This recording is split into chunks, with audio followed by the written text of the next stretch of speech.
akkasittiin fudhadha jechuudha. Kun dubbii sobaati. Mee ani kan hin beeku maakiin tan Oromooti, tan Oromoo hundaati. Maakiin eenyu? Maakiin eessa? Galatoomii maakiin tan Oromoo guutuuti. Hunda keenya ni beekna. Maakiin tan Oromooti. Nurraa dhiisi Oromummaa sun immoo maakiin eenyu? Ati eessa? Ati eenyu? Kana bargaaffii miti barkoon Oromoo hundi Oromoo kutaa kudha tokko namni hin beekne hin jiru. Meebi ijoollee Harargeetti akka dubbiin haarawoo taatee yoo gaafatan ta'e malee amma duras miidiyaalee gurguddaa irratti dhiyaadhee an guyyaa tokkollee ganda kiyya himadhee hin beeku. Akkana dhuunfatti dhufee kana nama warraasiiti jee hin beeku. Garuu miidiyaalee gurguddaa irratti OMN BBC irratti gaafa affeeramu ni himadha. Ani dhalattuu Harargee lixaa magaalaa Cirooti. Kana nama hundaatu beeka. Oromoo hundi ni beeka. Meebi ijoolleen Harargee tokko yoo hin beekne malee kutaaleen Oromoo kutaa biraatillee hin beekan kana. Harargee taate. Egaa intala Harargeetii Oromoo irraan dhaladhee intala Harargeetii Harargee lixatti dhaladhee guddadhee achuma jechuudha. Biyyoota takkaa deemu ture biyyoota akka aartee ani Harargee miti waan jettu. Ho'i isaanii takka maal jaa wanni dhagee maakiin abbaan isii aarsiidha. Dubbi sun akkamiin ilaaltaati wanda hangam dhugaadha wanni sun maakiin abbaan isii aarsiidha. Abbaan aarsiitiis abbaa kiyya abbaan Booranaas abbaa kiyya abbaan Jimmaas abbaa kiyya abbaan hunda abbaa kiyya abbaan Oromoo hunda ati maakiin abbaan isii aarsiidha jaaniiti sirraa dubbachuu jirani. Ati abbaan kee aarsii? Kanas biratti akkam ni beekta Arsiinis Oromoodha. Oromoodha. Anarraa ka'ee lafa Arsii yoon jeellee wanta nama arrabsu takkiin immoo wanta nama tuffachiisu takkiin immoo wanta akka badatti ilaalamuu qabu miti.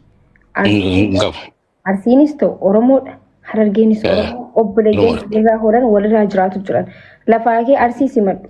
Boora abbaa fedhu waan booru lafaa kee abbaa kiyya booran yoon jeellee akka gaafiitti dhiyaatu hin qabu. Tokkoffaa namummaa kiyyaan na jaalachuu lammaffaa immoo eenyummaan kiyya eessa akka ta'e hundi ni beeka kun jechuudha. Ani intala Harargeeti kan namni hundi ni beeka. Arsii himadhu isaanii kun waan guddaa godhee ilaala dhiifama manaa gaditti. So jechuun dhaggeeffamaa fadhatee namni waan jiru sun maali namni nama kudhanoo jee dubbii nama kudhanii akkamii haa dubbiin tun isiinoo maal jettii agartee hoo deebisuun fedhallee waan qabu laakiin ati akkuma jettetti ati intala Harargeeti abbaan kee Harargeedha dhume dhageessan jira keenya laakiin abbaan Arsiitis abbaa kiyya jette abbaan Booranaas abbaa kiyya akkasii beekaa isin waan hundumaafuu maakiin ta Harargeetiidha himachuu jirti as deebi'aa.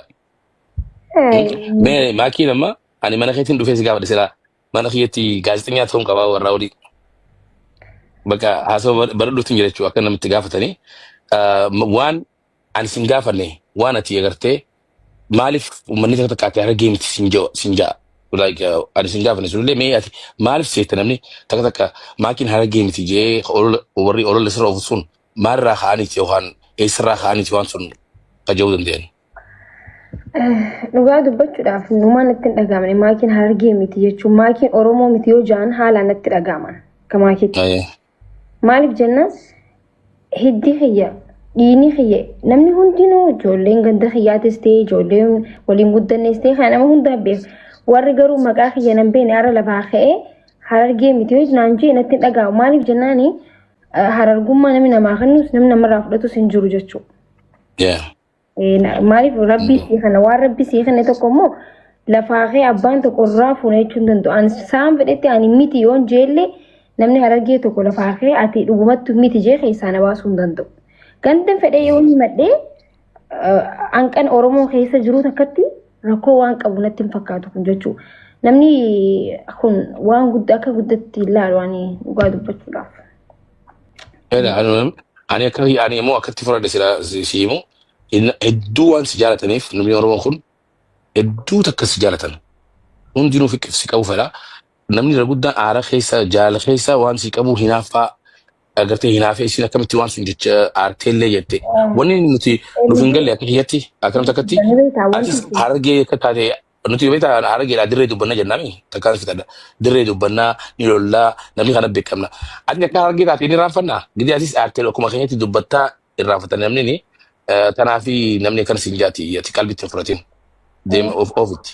Maaltu jira ni beektaa wanti nan hubatiin tokkotu jira namni na hubatu baatu rabbi na hubatu naaf ka'a maaliif jenna miidiyaa kana gubbarratti waggaa hedduun arrabsamuu jira kana jechuun immoo harargee guutuu na arrabsu jira jechuun miti harargeen tana jaalattus tana kabajjus ta ganama galgala nageenya kiyya gaafa dawwaleeni akkam jirta naan jaa meeqaatu jira jechuudha meeqaa jira atilleen obboleessa kiyyaa atilleen ni jirta haroo nama hedduu jira jechuudha walitti qabuu kiyyaa miti garuu irra guddaan isaanii miidiyaa kanarratti waggaa dheeraan arrabsu turan ana bira kutanii faamiliitii haadhatii ta'in akkam jaaladhu mana haadha isii dheeyinaaf hanqa jaan tokkotti viidiyoo takka si erguu danda'a miseenjaratti seenaaf ol kaayyadhe waan ta'eef jechuudha.